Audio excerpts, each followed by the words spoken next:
shall begin with Mukta singing Nirvana Shatkam.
पिता नैव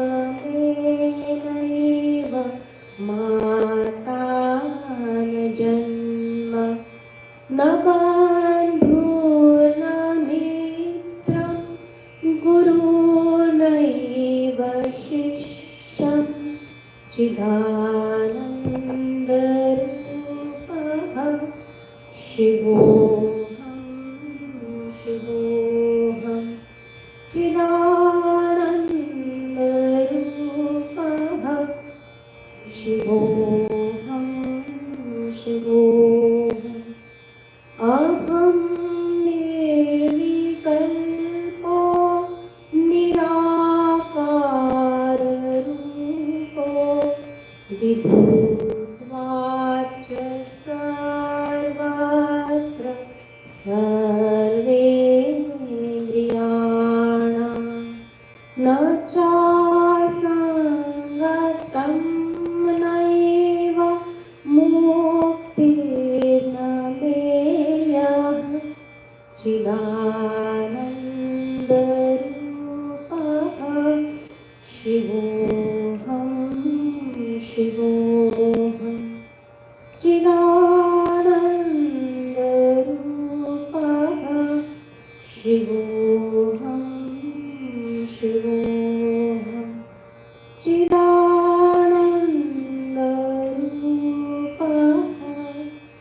शिवोऽहं शिवोऽहम्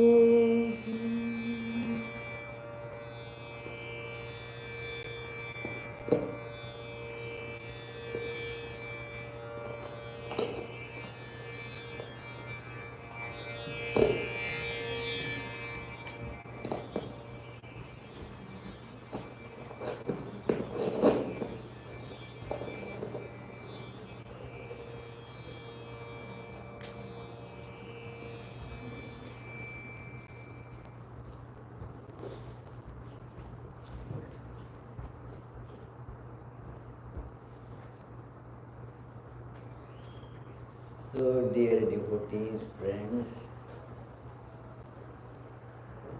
this is the yearly highlight of the Vedanta Society of Connecticut's programs. Every month we assemble, except for the summer months. But during summer month again, we have this special retreat, day long. Otherwise it is only about an hour and a half, 2 hours max. But today it is a day long retreat. So we take a theme for discussion which we can discuss for the whole day, and as we have always been studying all these ideas as presented in Bhagavad Gita and exemplified by Sri Ramakrishna, Holy Mother and Vivekananda in their lives. So, therefore let us begin with our usual chant.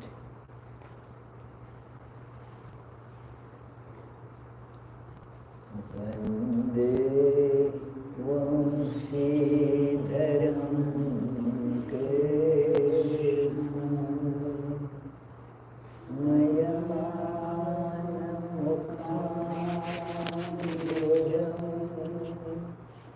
Pītāṁbaradharam Nīlam Mālikandanam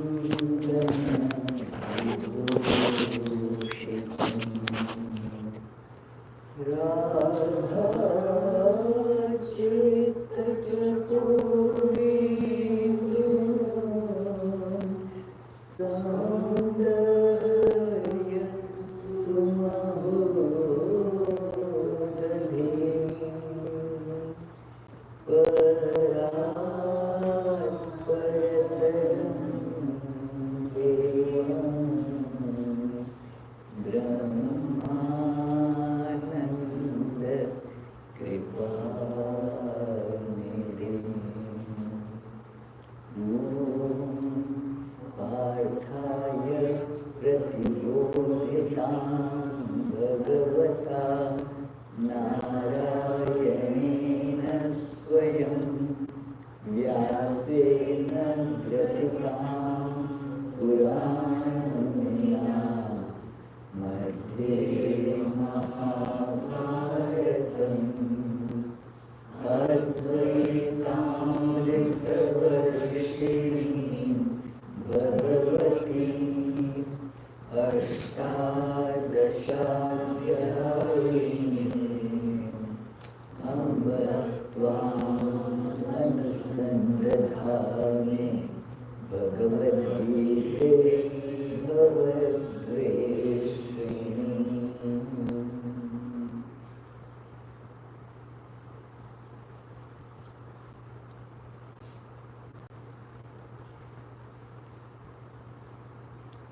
The topic for today's discussion is something that has been a discussion point in all religion, philosophy, sciences, and just in common parlors, because it is connected with the fact that we always observe all over the world, everybody, it is death. Death, a very mysterious phenomena. It is just we do not know about it, but we see it happening. What is the meaning of it? What happens exactly when someone dies? We know dies. The facts are very clear. We see that somebody is born and that person then dies. This is whether we like or not, whether we want or not, that is the fact that everybody faces. We do not know what happens at birth. We do not know what happens at death. The meaning of these two phrases are very mysterious, although they are things that are constantly witnessed. About death, some years ago, some means at least about 30-40 years, this is in discussion as a matter of near-death experiences. Before these experiences were recorded and categorized, classified, all the details were just found out, discussed, deliberated, and one tried to make sense of all that. It was difficult. It is now also it is difficult, but when you recognize the phenomena happening, recurring, then the sense of wonder goes away. It is how we see the sun every morning, or the sun rising is called morning. So how it happens, wonder, but gradually, as we experience it every day, we don't feel the wonder of it. So similarly with death, we see the death happening, and then we do not worry about it, because it is taken for granted. The one who is born has to die. But what exactly happens? We do not ponder much over it, although it's a very interesting topic. And then near-death experiences were there, but for many centuries at least, this science kept on refusing those things. Oh, that is an aberration, and that is nobody really knows what happens. The person was wrongly diagnosed as died, and therefore the person came back to life, nothing strange about it. Wrong diagnosis is known in medical science, so the person was wrongly classified as dead.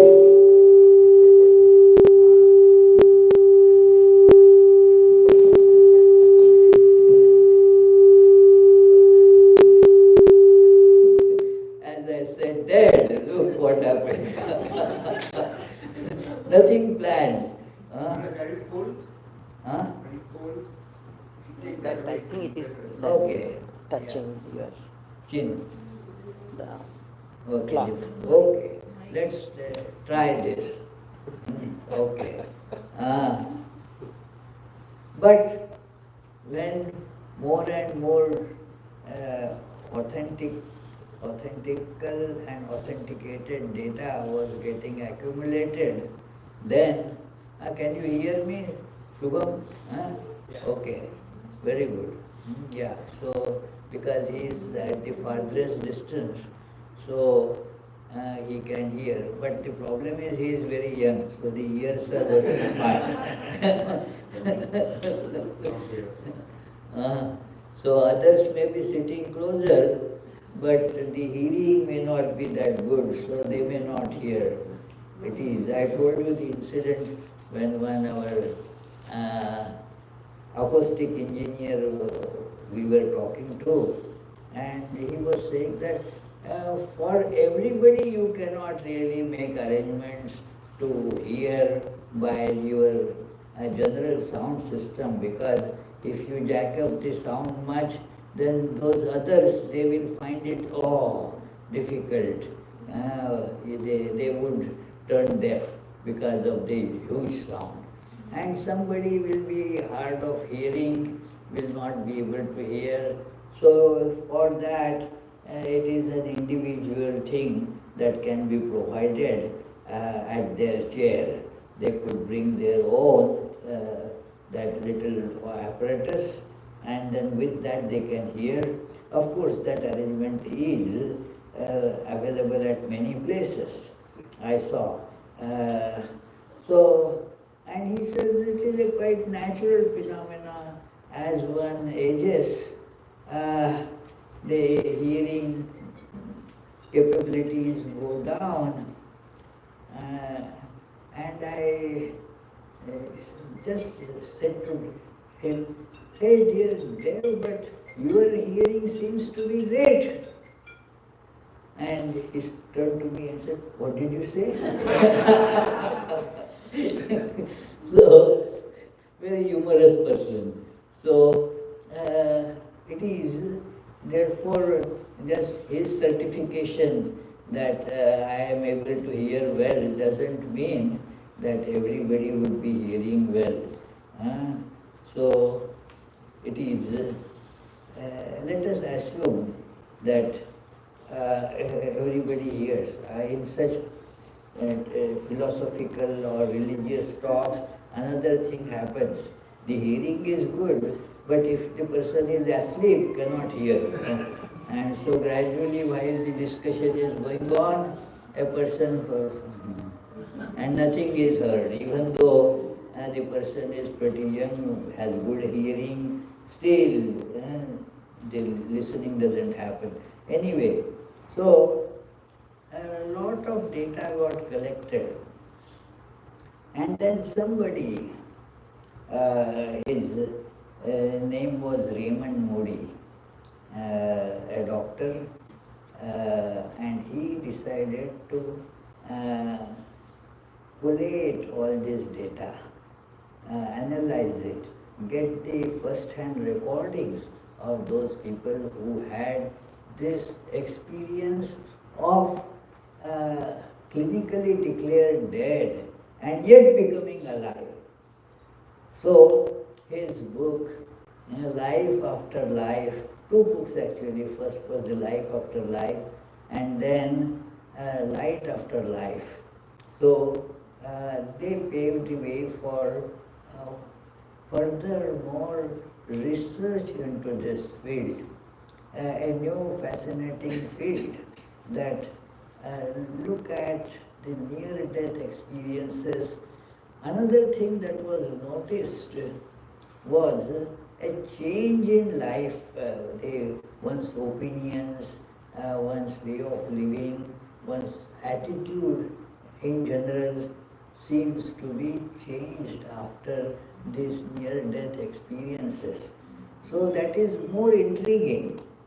It is not that the whole attitude of a person would change just by taking up some other journey. Oh yes, I went to Japan and oh, it was so nice, I learned many new things. But still, the attitude towards life will not change much by just going to Japan. And not only Japan, if somebody goes in the outer space beyond gravitation, like on this satellite or moon or whatever, it is still, when comes back, more or less the same person, and the attitude towards life doesn't undergo much change. But here it is very significant that the person has witnessed in a way death, and then it is afterwards the person's life, opinions, attitudes, things just underwent a 180 degrees change. It is at least significant, if not always 180 degrees. Lot of change. It is one case in philosophy has been noted. A very famous American philosopher, what is his name? A.J. Ayers. There you go. Thank you. He has all this encyclopedia right there, So A.J. Ayers, he was an agnostic, bordering on atheism, and very agnostic means not only about God, about the understanding of reality, about causality and all that, how to fix causality. That if you decide to go back, then you find that you cannot really fix cause and effect. For example, somebody was shot, that is the example in his book. I am quoting that example. Interesting that somebody used a gun to shoot somebody, murdered the fellow, and was caught. Now, suppose who killed this person? This man, he killed this fellow, died. But was he really responsible? Had there been no gun, he could not have killed him. So the maker of the gun is responsible. Those who invented gun, that person should be held responsible. Because without gun, this fellow could not have shot the person.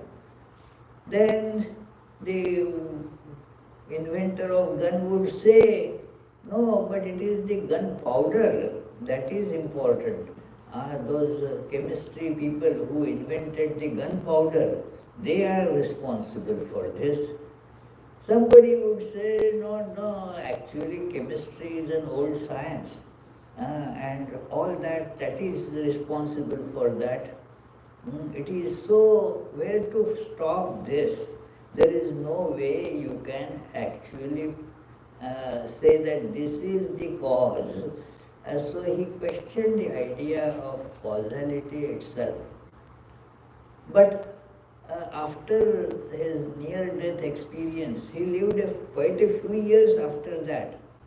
And many were amazed to see the change of the tone in his writings.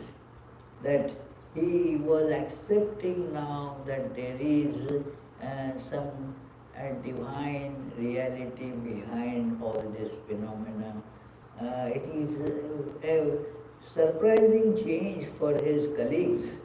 So anyway, this is something that is recorded not only in the life of A.J. but so many who had undergone this experience, they have mentioned that, oh, that changed my life's attitude in life.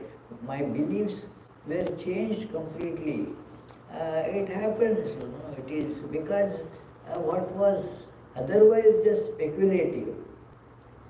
At death, okay, what will happen? Who knows?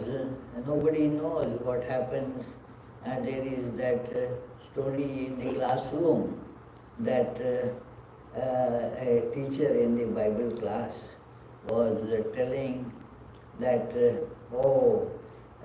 nobody can actually go with body to heaven.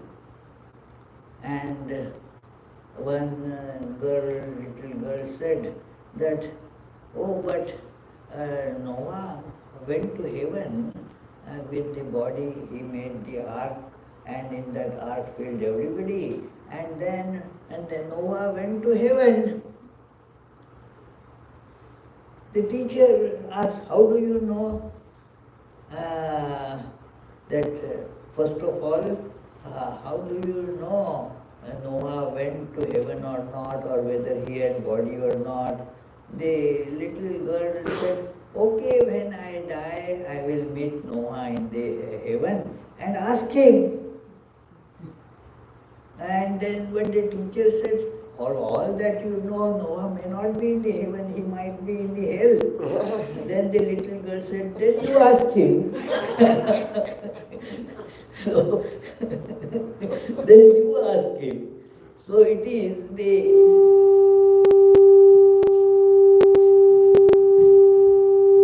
So that makes that happen. How makes that happen?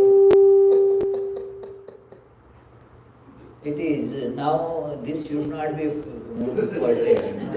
Yeah, so this was not the cause, isn't it? Or this was one of the 100 causes. But Yeah. what because you mentioned hell? Okay, because I mentioned hell. Yeah, this knows what is hell. So it decided to make that sound big. Okay. So, it is, of course, in our Sanskrit grammar, there is an interesting phenomena that is noticed about our pronunciation of words, the sound. That some of the alphabets, they are called Alpa Prana, some are called Mahaprana. So those which are this Mahaprana, you blow more air while pronouncing those, like ha, and such letters. They are Mahapranas, means more air gets blown when you pronounce those. And some are Alpa Pranas, like Ka, Ma, Ta, Da. So you don't blow out that much air, but ha, bha, wow. They are, more air is put, Mahapranas. So it is. So maybe the Mahaprana, when I am pronouncing that hell, so and it got it. Anyway, so this is that we do not know at all what happens after hell. And therefore, after death and after hell. After death, just to see, whether this time the pronunciation of the word hell creates that. No. After death, what happens, we do not know. We know death, but what next? All unknown territory. It is. We get sometimes a glimpse of it in dreams. But it is dreams, and again when we try to express it in the waking state, we are really in the uncharted territory. Our language is not capable of analyzing and telling this. So, but this Raymond Moody and then the another author who did lot of work afterwards, and these days his research is more prominently discussed. His name was Bruce Grayson. He is a psychologist and psychiatrist, and he collected he built further on Raymond Moody's work and collected lot of information about it, and many others were inspired by these researchers in this field about the near-death experience. This is actually near-death is a misnomer here. It is really after death as you come back. And that person was not near death, dead person. It is, but near death, why not just call dead? Because the dead doesn't come back. The fellow came back and so narrated the experiences. So it is called near-death experiences. In fact, an acronym has been also coined for that, NDE, near-death experiences. So, some common features, prominent common features are given there. There is a sensation of living body. Just so as concrete as say one leaves this room, you know that I am leaving this room, or I am leaving this store's campus. You know that I am leaving it. So similarly, one gets an experience of leaving the body. This we do in the dreams all the time. Everybody dreams. I am not talking about daydreaming, but when you are asleep, you cannot really go to sleep wearing this very heavy body. Like if you are, very heavy coat and all that jewelries and such things, if you have on your person, it is difficult to fall asleep. So unless you are listening to my lectures, then that could happen, but otherwise it is difficult to fall asleep. So the practice is therefore take out these all heavy clothes. So, and then put on something lighter. So this heavy gross body, you cannot go to sleep. So you disconnect it. Keep it for use afterwards. And then sleep peacefully. You are not in the gross body when you are dreaming. Gross body is lying on the bed, but you are somewhere else. So it is, you take away the body. So this is, but it is concretely, physically felt when somebody dies. In Vedanta philosophy, there are two words for that. That when you go to sleep, that is called Nitya Pralaya. Means every day that is happening. So Nitya, always happening, this death. So this whole universe goes away as it were. You have so many worries, what will happen, and then what this my son or my daughter is going to do. Our Tushar is worried about it, that what my son, how will he fare now, is brilliant, but when goes to college now, he will be away from home, and so how will he fare there? So these worries are there. So, but when you sleep, all these external things, they also, and that world gets kind of obliterated, gone. Some new world that you enter in it, as it were. So that is, they call Nitya Pralaya. Every day this happens. Then there is, when you die, a person dies, then it is Naimittika Pralaya, that it happens because now the body has become old. You are now discarding the body, not just taking it off, putting it on the hanger, and then next day to put on again. If you are told that the body will vanish if you sleep, then one may not go to sleep at all. Imagine, that the sleep will not come because, no, I don't want to lose this body.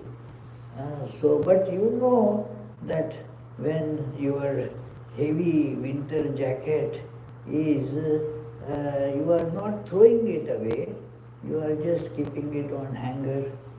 Similarly, you are keeping this body, unbuttoning the body, and then keeping it on the hanger for use later.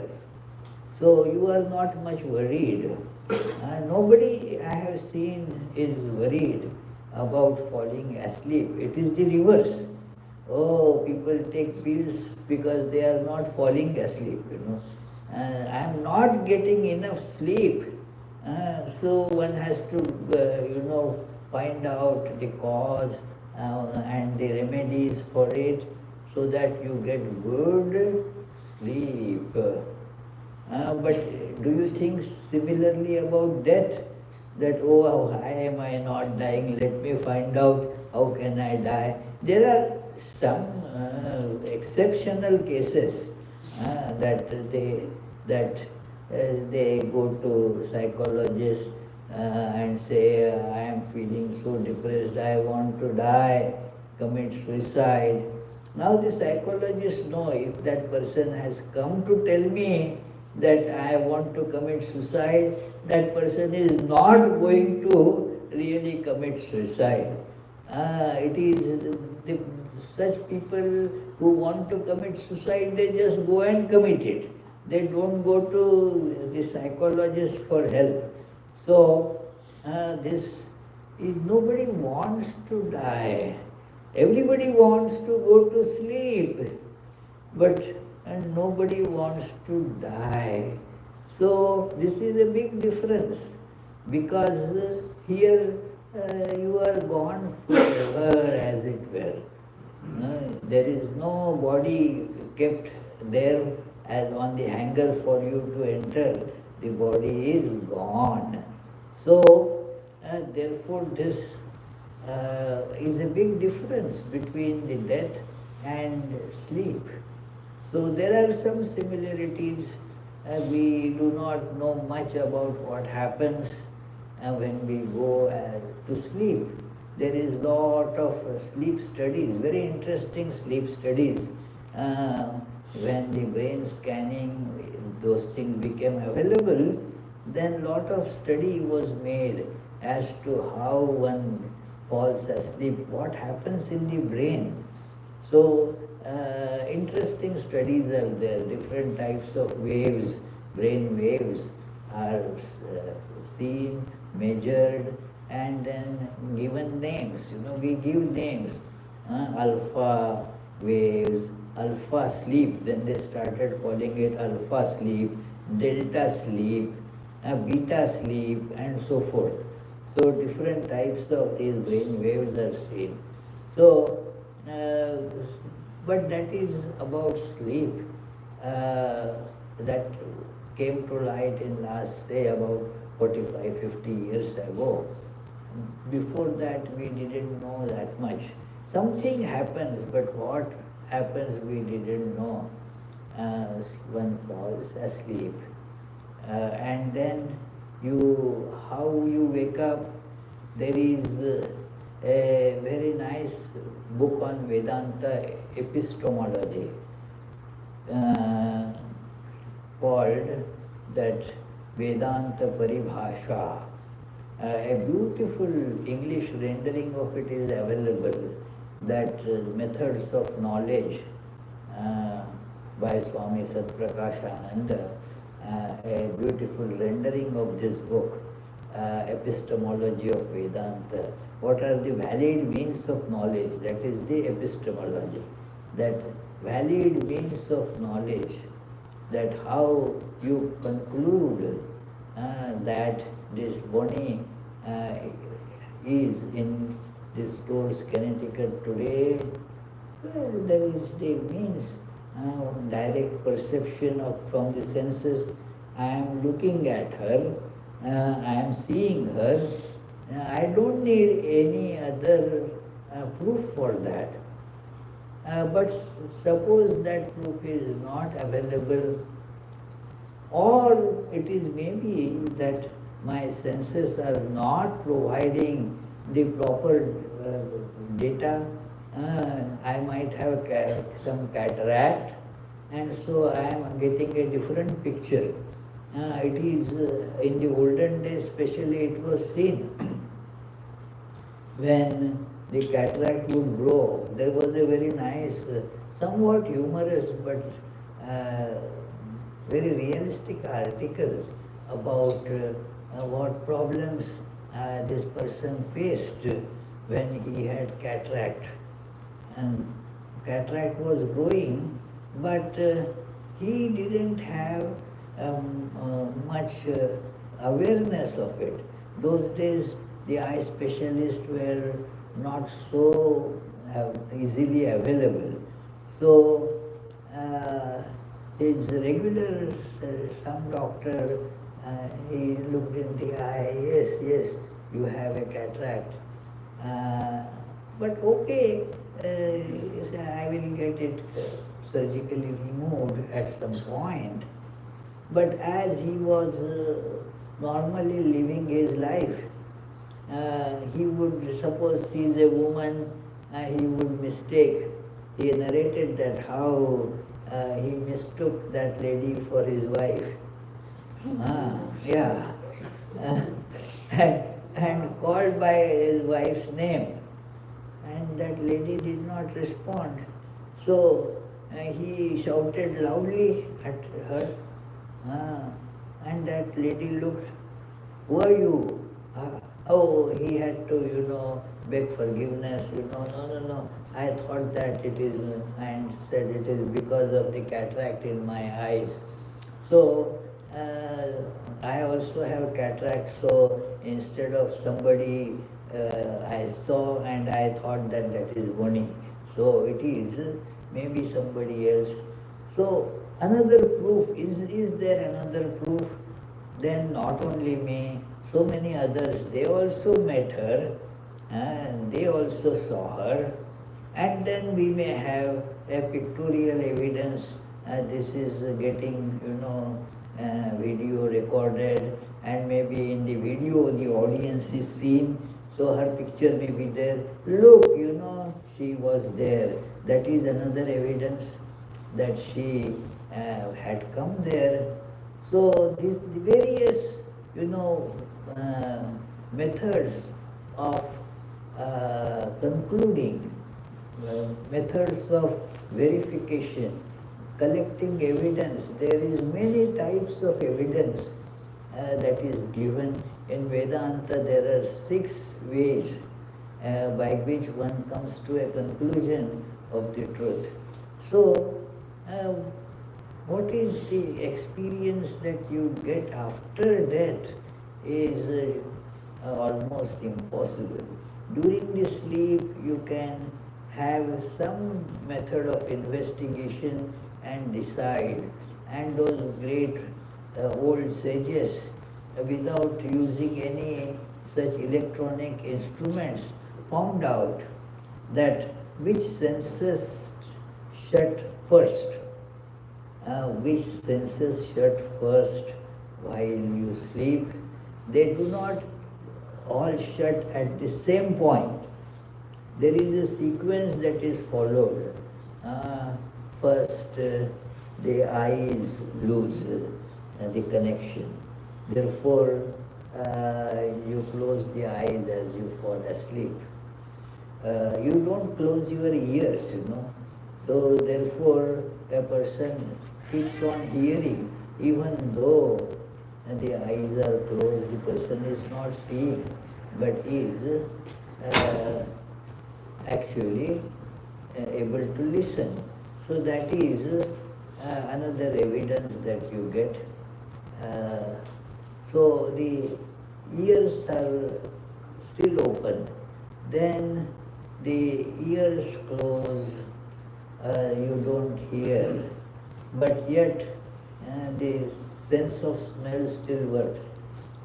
So at that time, if something is being cooked, you get the smell of it. The sense of touch is working. It is because at that time, if somebody touches and shakes you, you wake up. So the sense of touch switches off last, as it were. So, so you know when you are falling asleep what is happening. What is happening when one is dying? You get certain these clinical tools are there that you see the breath, whether there is the breath still there or not. It is some days back, many of you know that lady, she passed away, Millie Moverman. So our very, very old devotee. So her daughter told that, well, it's yesterday you came, I went to see her previous day in the Miriam hospital, and she was very weak, but then still breathing, and she tried to say the sound was not properly coming. Some gesture she made of doing pranam, prostrating. So all that, and next morning around say 11:15 or so, she called that, oh, my mother has become still very weak today, I don't know what's happening. It seems she will not be with us for a long time. So I said, I am coming. But I was talking to somebody, and then I went there. She said, oh, she passed away just a little while ago. She passed away. She left us. We lost her. That it is because the breathing stopped, and since she was in the hospital, they used other things also to see. It is previous day it was told that she is breathing, but the oxygen is being pushed in, not by normal breathing. The oxygen is being pushed in. And if that is stopped, doctors say that she will not be, her lungs are not usable anymore. So it was given that she will not be surviving in this condition for too long. So then they checked that no, heart is not working. The breathing, of course, had stopped. So she is now no more. By these symptoms, you see that she is no more. Earlier, in my childhood days, especially in the villages, they would hold a fine thread, a very fine thread at the nose. And if the thread makes a little movement, then yeah, the fellow is still, yes, alive. If that is not at all moving, 2-3 persons they come and confirm, yes, yes, no breath going on. Okay, let us conclude that the fellow has kicked the bucket. So it is, yeah. Or then check the heart if it is functioning. And then there came that idea that okay, let us see if there are brain functions. So all these are later on became the various ways to determine whether the person is alive or not alive. So, but still it is a mystery what exactly happened. Why was the breath stopped? It is always a question whether we live and because of that we breathe, or because we breathe and therefore we live. Abhidananji gives the answer, we live. We live. Our life is not dependent on breath, but breathing is dependent on our living. So, it is thus breathing is secondary, living is primary. So, it is the breathing starts, after this living, heart functions, breathing functions, they start as it were. It is the starting of those processes. I told you, I remember some time back a funny story from one curator in that zoo in Providence or Cranston. So that zoo, they told that, oh, a giraffe mother has given birth to this new giraffe baby is born today. And that curator gave a very nice account of it. Said, that giraffe mother gives birth to the baby standing. The baby falls on the ground. And because of that fall from that height, giraffe is not a cat, it is the distance from the ground is pretty high. So it is about 10 feet or so. So it is from that 10 feet height, the baby falls down. So what is that? It is the arrangements by the nature to get the breathing and heart kick-started. It kick-starts. Like in some old those two-wheelers, even now they are there. You give a kick and then the machine engine starts. Kick-starting, that is why the word still is being used, kick-start. The project is getting kick-started. So, when the project is there, it needs to be given a kick to start. So, it is, if there is no that engine, how can you kick-start it? There is no project at all. How are you going to kick-start it? There is no kick-starting there. So, the breathing and the moving of the heart comes later. And the life is first. But the indications of life are like breathing. So, therefore, this near-death experience shatters this kind of idea. One near-death experience researcher, he actually was heart specialist. He is still there. It is a German man, but he comes to US very often. So he did work. He said that, look, according to our understanding, if the heart stops within within a minute max, this brain will become completely dysfunctional because the blood flow will stop. No blood will get there. And so the life cannot be understood after that. But these near-death experiences, the heart is stopped, brain is stopped, the person is clinically dead and yet comes to life. How?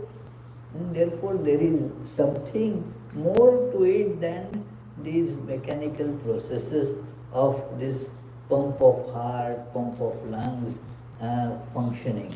Something more to it. So that is done. The sensation of leaving body is very common. Means that awareness is there.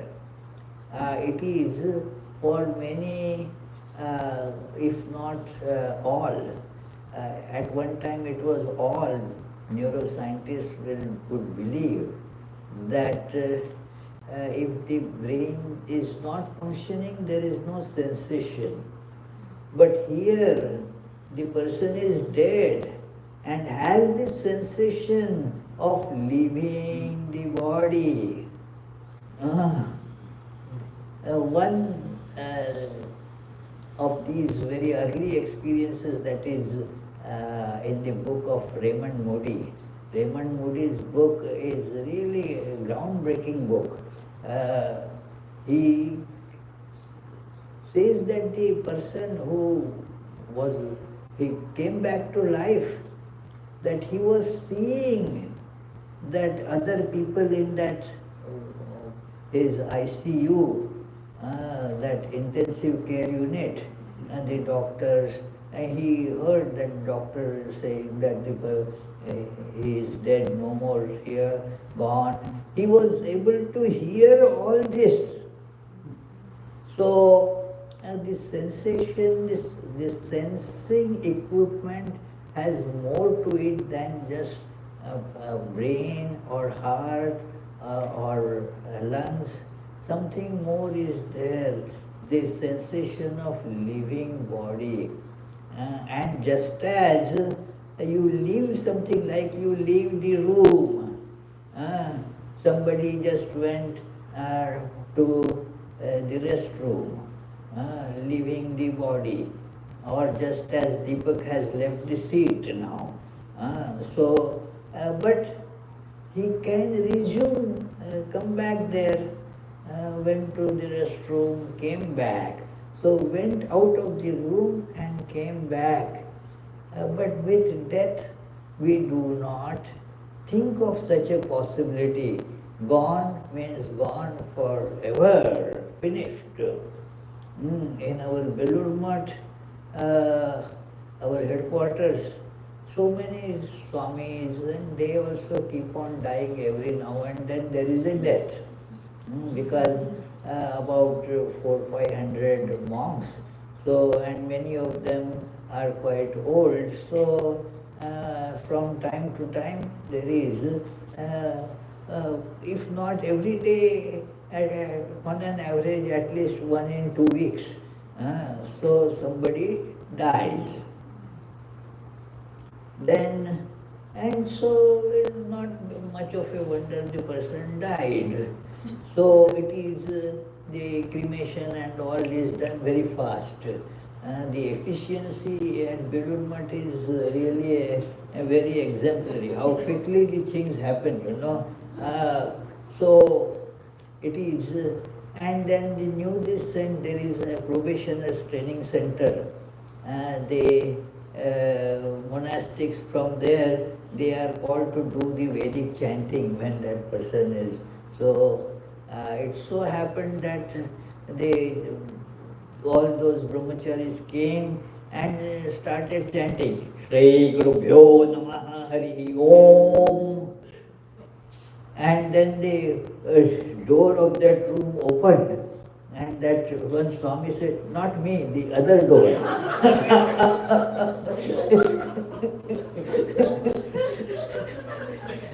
The other Swami has kicked the bucket, not me. So it is. So people die regularly, and So there is a story that is, this is actually something happened, but that a story is made out. Swamis, as you know, they are good storytellers. So it is that in that office of the god of death, there was some clerical mistake, that happens, So instead of one person, a Swami was lifted, gone, dead. And then when he was brought there to the heavenly office or whatever it was discovered that it is a mistake because he was not the clerk that was taking the entry into the new chamber, say heaven or whatever. I said that, well, your name is not here, it is not, but then what to do? That we don't know, that is a different department. Bureaucracy is like that.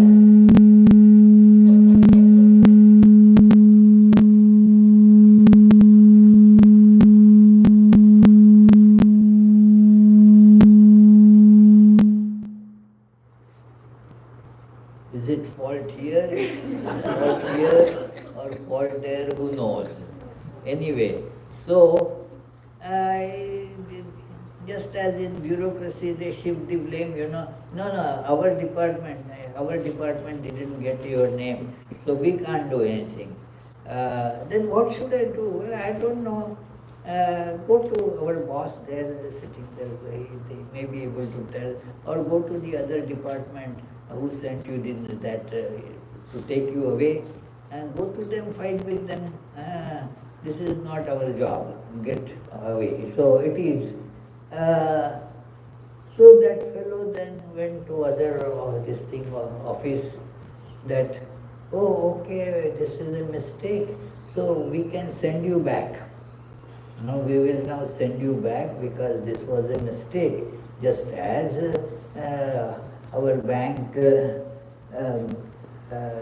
gave us, some extra credit. Why? And when our Charlie went, no, it is a mistake. So then they debited that amount. It could be done. So because it was by mistake, it was credited, so it was debited. So it is E and OE, therefore it is written on. I don't know these days they write or not. Earlier, in every bill, they used to write E and OE, means errors and omissions. So that is okay. So you, by mistake, we picked you up. So come on now, go back. So he went back, that Swami went back to Belur but by that time his body was already cremated, gone, no body. Then he just was moving around as a spirit. So the room that he was staying, all his belongings, things were all taken out. The room was cleaned for another somebody to stay there, and so all those things were gone. So then he went to dining hall. That the seat that he used to always sit on, it was still there. Nobody was sitting there, but nothing was being served there. So now what to do? So he again went back and pleaded, what, see, there is no body. Oh, these did they not wait a little bit? I think. So otherwise that would have been a near-death experience, But before that, the body got just cremated. So that is actually in India, that is the custom. That let there be no attachment with all the old body and old things. So cremate the body fast. So it is. So,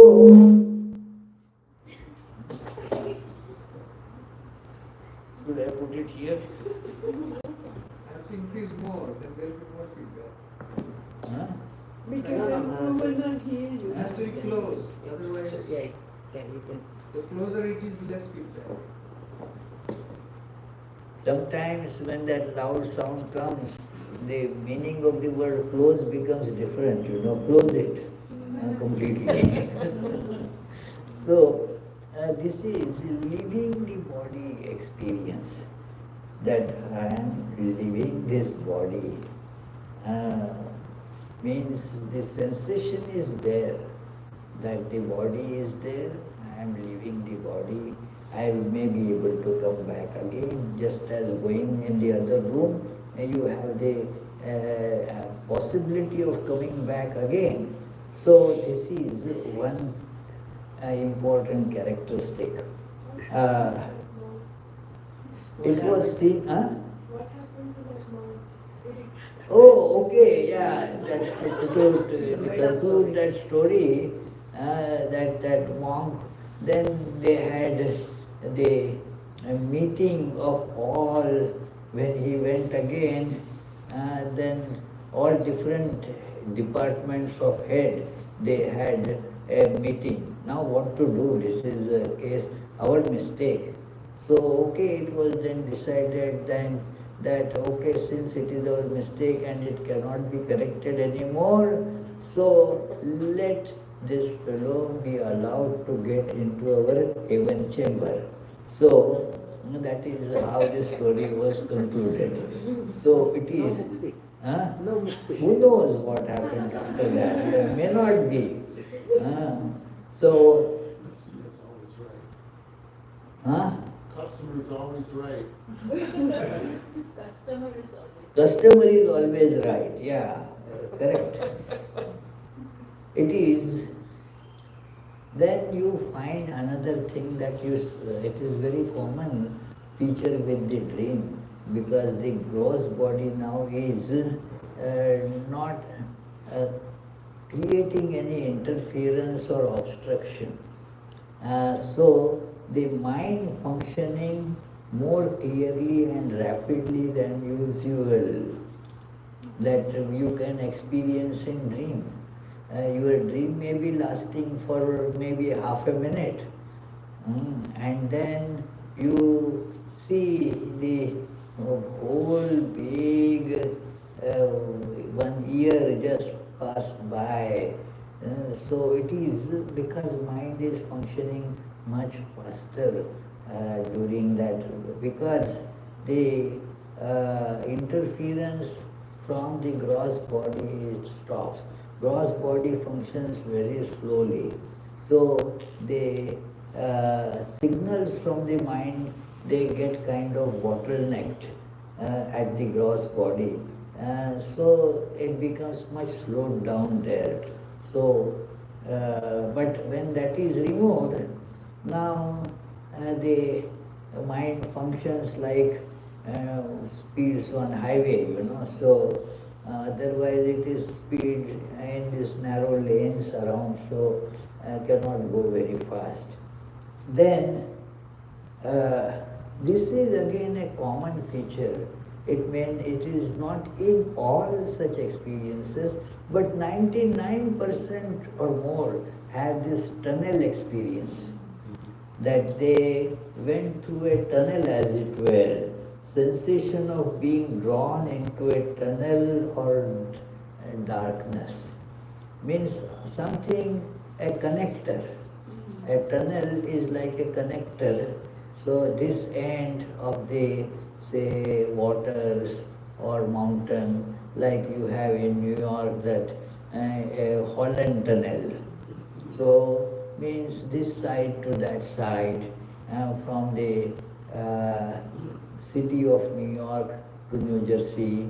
So a Holland tunnel is there. So these tunnels are like that, a connectors.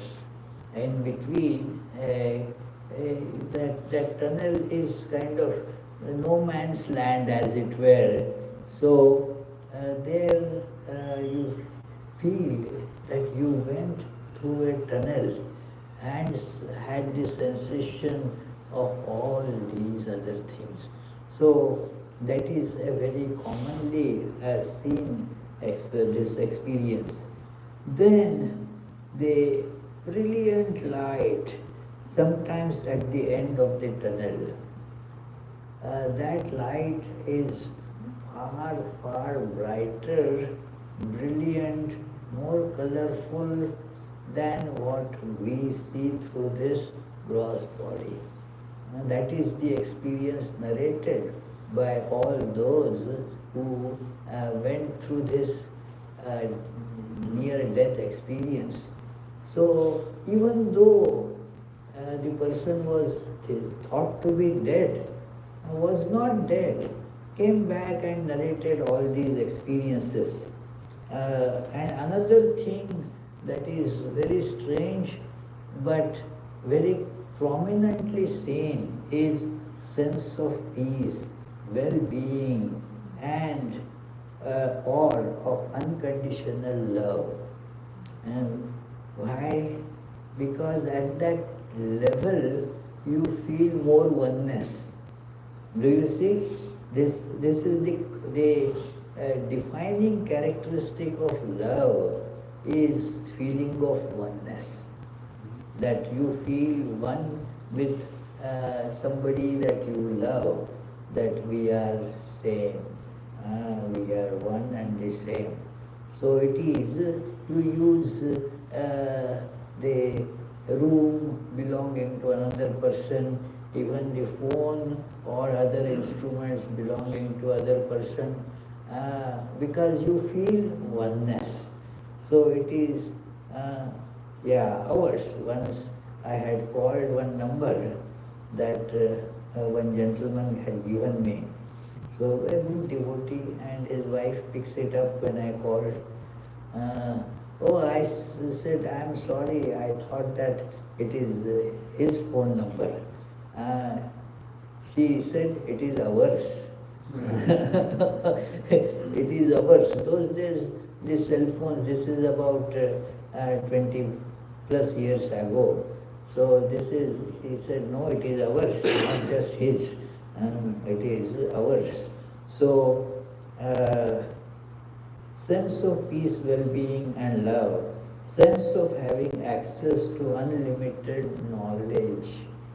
A very different sphere of knowledge opens, not accessible to our human brain. Human brain, its capabilities are very limited. And since it is not open for human brain, it is, of course, it is not open to AI or all those things. It is because they are just generalizations of what our brain does. So it is a very different, huge field of knowledge becomes open now, because this body, that which was putting limits on everything, that is gone now. You can see now more clearly, and the knowledge base becomes very big. So this is, then another thing is life review or recall of important events in the past. In our scriptures it is said that when you get out of the limitations of this gross body, you start remembering even your past births. Because this was, now you are not identifying yourself with body. So you could see that so many other bodies that you have used before. So those things become remembered. It is many things that because of this limitation of the body were kept in abeyance, they become now opened up. So you recall many things, like we will see that a famous dialogue between Krishna and Arjuna in Bhagavad Gita. A very beautiful thing that Krishna in the beginning of the 4th chapter announces that Arjuna, see this yoga that I have been describing to you, it is not for the first time I am telling it. It is, I have told this yoga long time ago. Imam vivasvati yogam proktavan aham avyayam. That Imam vivasvati, I have told it to Vivaswan long back. Then Vivaswan, from Vivaswan it was proclaimed to Manu. Vivaswan Manave Praha Manurikshva Kavi Abravit. So, like that, this yoga was being taught by me earlier. But since in between the corruption sets in, the time brings in corruption. Time corrupts things, So it is, like the food we know, that nicely cooked fresh food. You would like to eat it, but now keep that food like that for a week. Now it is not worth eating anymore. It has become corrupt. So exactly that happens. So after telling this, Arjuna was kind of rolling his eyes. Hey, what this Krishna? Wait a minute. You and I are contemporaries. Vivaswan was thousands of years ago. How are you telling now? This is, how can I believe this? That you told it to Vivaswan, Then Krishna tells, because of your identification with body, you don't remember your past births. But I remember we all had existed before, but you do not remember them, I remember them. So that is what happens, that when you get out of the body, then you see how many different bodies you take. Now our knowledge is limited by, say, what in human body what we can understand, appreciate. But imagine that we will not get the knowledge that a mosquito is getting. Its body, its senses, they are so different, very different. Think of a bat, how different its senses are quite differently made. So how the knowledge of bat would be, we will not be able to have understanding of it.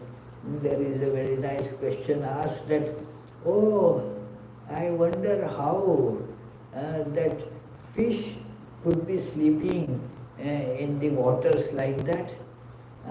We wake up people by sprinkling some water on their face. But this fish inside the water, how could it sleep?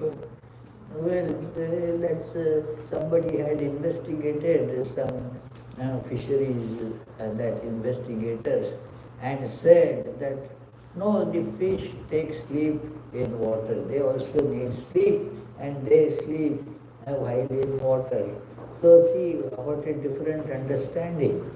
And there is a very well-known American novel of the olden times, Moby Dick. Anybody have heard that name of that novel? Yes, so Deepak has read it. Moby Dick. Very interesting description of the life of a whale. So, interesting how the knowledge of the whale is therefore very different from the knowledge of a human being. Now imagine, all this knowledge base is there when you attach a human being to that, human body to that. Only that which can be expressed through human being a human brain, that gets expressed. To the same knowledge base. Now what am I to do? I don't know. So it is attach something different, a different body. Now the knowledge, same knowledge, but that portion alone which can be expressed through that body will get revealed. And millions of such species and with different ways of knowledge are there. So they get different types of knowledge, but when you are freed from the body, now you are face to face with all that knowledge, without a face, of course. This is a way of saying, figure of speech. So preview of future events yet to come, that also is something quite similar. Preview of the future events. And we take these divisions of time, past, present, future, be objectively real. No, they are subjective divisions. The understanding of time, it's a very funny topic actually, that it is arbitrary we decide this, it is because we cannot see those things now, they were, in our view, it is already happened. But when other creatures, they have the understanding of what is not revealed to human beings. Many get, this has been observed by different animals, that if there is an epidemic coming in, many these dogs and such creatures, they get the hint of it. Not the pet dogs. Pet dogs, poor things, they can't do much, they have to remain with. The other dogs, they just run away from that place. It is because they get a hint of what is going to happen. So there is, the sense of time becomes very different. You know now the future events. Sometimes we call it premonition, that something that is going to happen, one gets to think of that before it happens. So, and encounters with deceased loved ones or other beings generally identified as religious figures. Yeah, all that happens. So, this is what happens when a person gets to that near-death experience.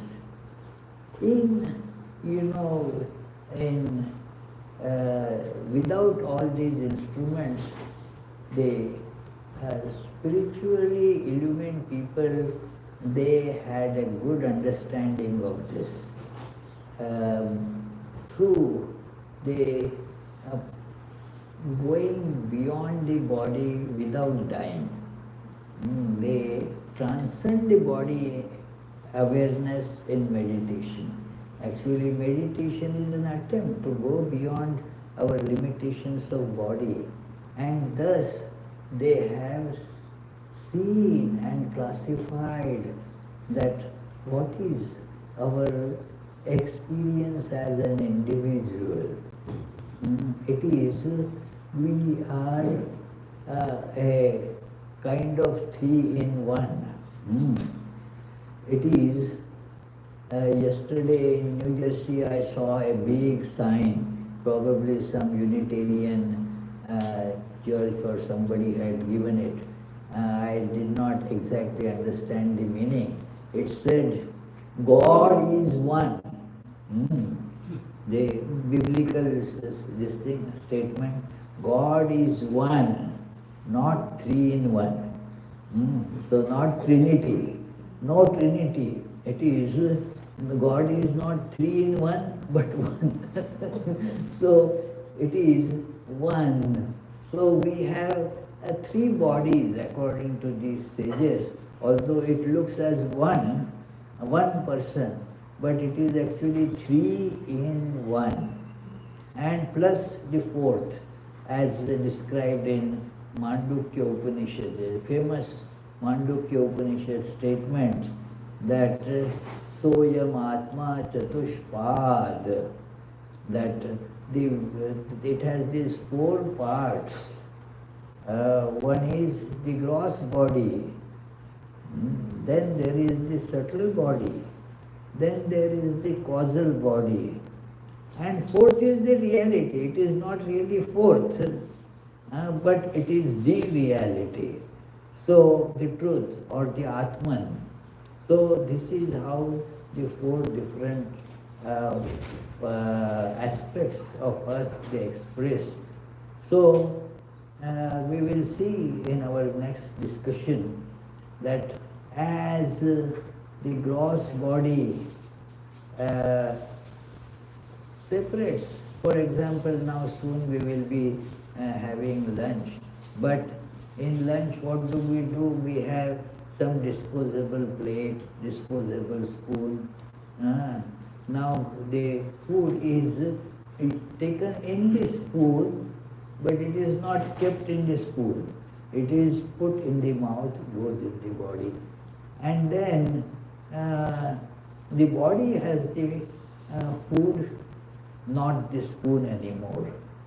Then the body also, you can divide it. The stomach has it, but stomach doesn't keep it for too long. It gets processed. The essential aspects, they go into the bloodstream, go to make your bones and muscles and so forth. And the non-essential gets thrown away, discarded. So now it is not even in the stomach. It has become further processed, gone into the bloodstream and so forth. So similarly, our gross body is like a spoon. We take the experience of this world in the spoon of this gross body. Just try to think along with me. Use this gross body to collect the experience. In our physical science, that is the end of it, because it limits its own limited sphere is that whatever we can see through the senses and can analyze by our brain, that alone is knowledge. So obviously, therefore, physical science cannot know what happens after it is taken in the spoon of this. Just as the spoon will not know what happened to it. I had it and then I lost it. The spoon has nothing to do whether it went into Deepak's body or somebody else's body. Who knows? And that spoon is not concerned about it at all. So we take it, our gross body is like spoon. From that gross body, then all the experiences, every single one, it gets stored in what is called subtle body. It is there, it gets processed. Just like the food, the spoon does not do any processing. It is the intestines and so forth, they do the processing. So similarly, the gross body doesn't do much. It only, that experience, it helps to collect it, that's all. The organs are also not, actually they are located in the body, but they are not gross bodies. They are not part of the gross body. It is, the eyes is a software. Our eyes, ears, they are all programs. And thus, they are part of the subtle body. And then, what happens thereby? This subtle body, it stores this experience, and then the gross body, as long as it is useful, is kept. Afterwards, the connection with that gross body is removed, and that is called death. Death is that spoon is not usable anymore, disposable. And you ate and then discarded it. This gross body is of that type, and which we call I, and this is only outer I. That is used for somehow putting the experience in and then discarded. This subtle body is a more long-lived body. And then there is the causal body, which subtle body further processes it and then submits it to what is called causal body, where the knowledge achieves a sense where the differentiation is all gone. And now, for example, continue with the same analogy, that it is your food. Now, before taking it from into the gross body, now you see so much variety is there. There is this rice, and this is this lentils, this is some veggies, all different things are there. But once it goes down, it all gets mixed up. Now you don't know what is rice and what is this, what is that, all mixed together. All the taste also are lost. So, but yet, this is not complete unification. The extracts are taken, and then now you will not be able to see even that as it becomes blood or bone or whatever. It is. So similarly, this information that we collect, that information is, this subtle body is actually that. It is information. That information now goes to causal body.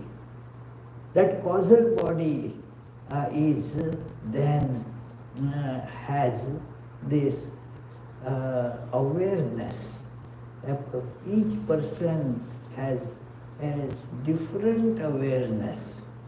That is the causal body. It is different awareness that prompts different desires. Desire becomes subtle body, as we see that. But its base is the causal body. We will discuss this more in our second session. Yes, Deepak? Maharaj, I was trying to reconcile connecting the dots between some of the things we learned from another lecture, what we heard today. Let me go back. We mentioned that all the impressions that we get, the knowledge that we acquire in this life, doesn't go to waste. That it's there.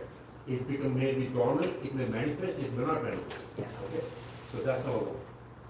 Second thing is, in this life, there's a whole field of knowledge that's there, right? Yeah. Scientists through the deductive process are tapping into the knowledge. They are not creating the knowledge. This knowledge is there. Yeah. They're extracting it actually from there, right? So, and they're passing on to people like us. So we basically get access to that field of knowledge to a certain extent. Yes. Right? So now that we carry, after death, as you said, the limitation is based on the body, right? Now when we are going, as you said, once you go and we die, all of a sudden the limitations of the body is not there. So we are giving access to the field of knowledge, right? Now there's a field of knowledge is twofold. One is the ultimate field of knowledge, and the knowledge that we acquire during our lifetime. How does that make it mixed up actually? Can you help me understand this? No, well, it is true that the field becomes very vast, Right. and our means of knowledge become tremendously far more capable and efficient. It is. So therefore it is not possible to tell it in terms of our gross body interactions.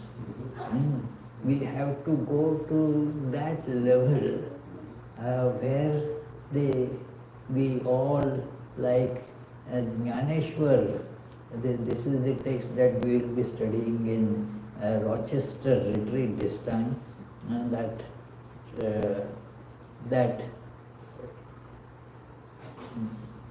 Jnaneshwar, this great saint, tells a student who is much physically older than Jnaneshwar. Jnaneshwar was just about 20 years or so old, and this Sangde was 1400 years old. 1400 years old, and still, because of all these yogic practices and all, the body was kept intact. I read recently some Indian man in Punjab, Fauja Singh. He was a marathon runner, and he died in a road accident at 115 years age. 115. Yes, he started running marathons when he was 89. Imagine, and even at 115, he didn't have an old age death. But he was crossing the road and some vehicle hit and the fellow died. So, Not run away from the car fast. no fast enough. Yeah. The point is, he was marathon runner, but he was not a race runner. he would complete the marathon, but would not be winning the marathon. So it is. But anyway, so now all that knowledge is accumulated through the body. Now, if this body goes away, the knowledge can be accumulated in many different ways that become available. But we cannot express it now at this level. Yeah. Have people reported past lives and seen near-death experiences that later on showed evidence for? I have not known that. I know some. Huh?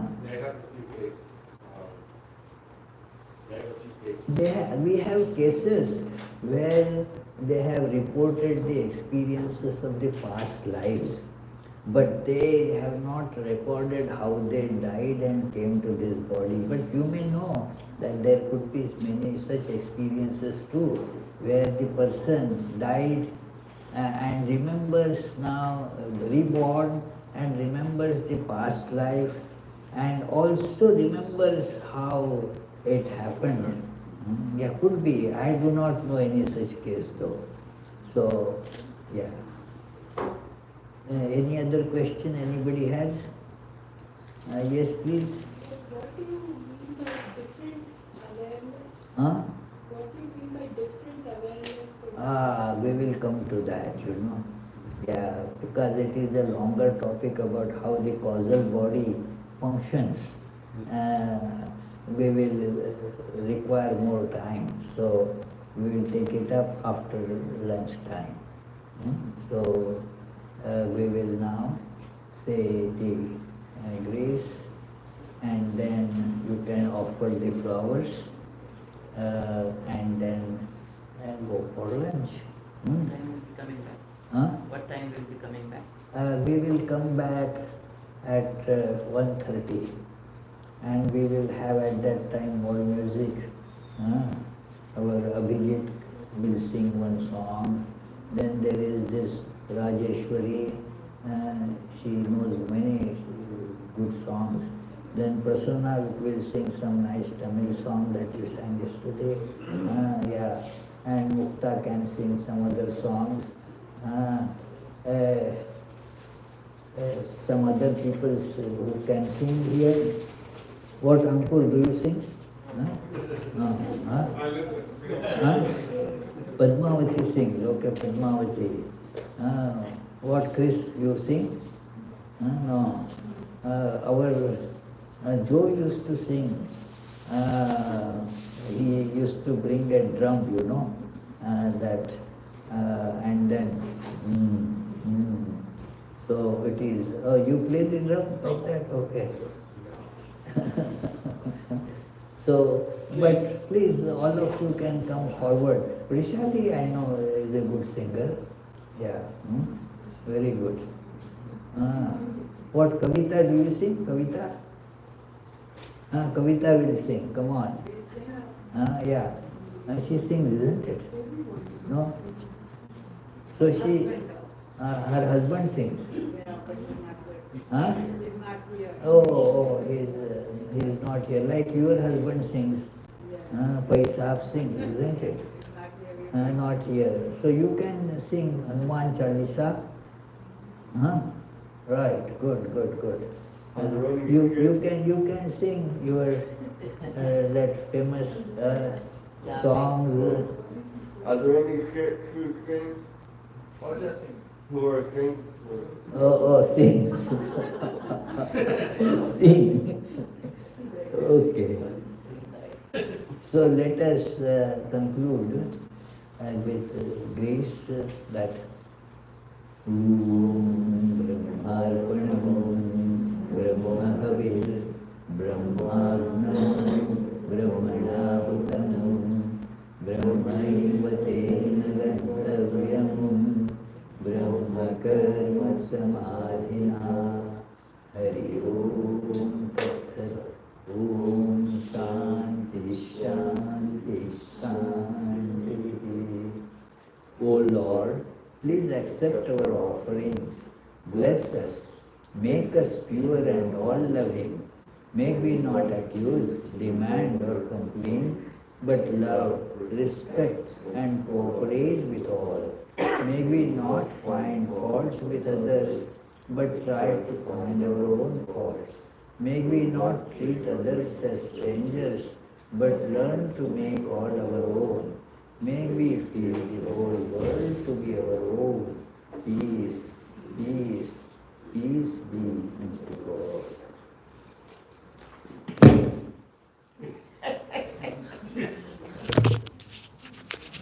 So please, this is not available online. The lunch is not available online. You want to try this one? You want to try giving lunch on